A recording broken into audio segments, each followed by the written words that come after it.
দেখতে খিচুড়ি মনে হইলো, এটা কিন্তু স্বাদে বিরিয়ানি ছিল। অনেকদিন পর আজকে আমার বিরিয়ানি খাইতে মন চাইলো, তো রান্না বসাই দিলাম। কিন্তু ব্যাড লাক হচ্ছে গ্যাস একদম কম ছিল। তো এটা সম্পর্কে আমিও অবগত ছিলাম না যে আজকে 2 দিন ধরে গ্যাসও কম, যে এই কারণে আসবে না। কিন্তু আমি তো প্রসেসিং করে সব বসাই দেওয়ার জন্য মানে প্রিপারেশান নিয়ে নিয়েছি যে রান্নাটা আজকে এভাবে করবো। তো যেইভাবে সেই কাজ, চুলার আঁচ কম হইলেও আমি রান্না বসাই দিছি। সব মশলা, তেল, পেঁয়াজ, মরিচ একদম সব কিছু ঠিকঠাক মতো দিয়ে বসাই দিছি।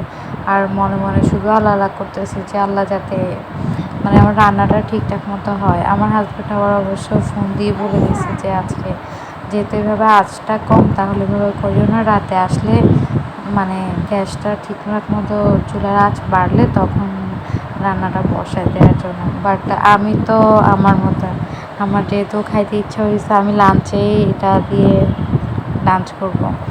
তো যে তো রান্না তো এইভাবে এই জন্য বসাই দেওয়া আর কি।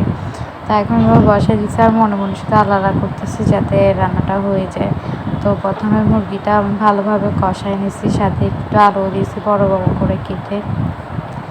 দেন এটা যখন হয়ে আসছে সামান্য একটু ঝোল দিয়েছিলাম যাতে আলুটা আগে, মুরগিটা যাতে আগে হয়ে যায়।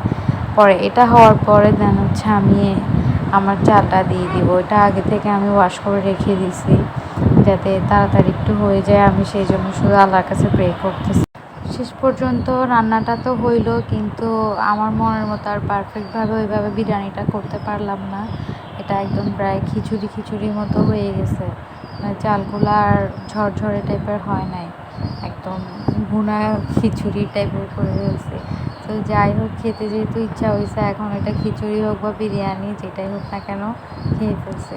তো এটা পুরা দেখতে মনে হচ্ছিল যে খিচুড়ি টাইপের, কিন্তু স্বাদটা আসছিল বিরিয়ানির। হাজব্যান্ডও বললো যে মানে এটা তো বিরিয়ানি রান্না করিনি, আমি খিচুড়িই রান্না করছি বলতে গেলে।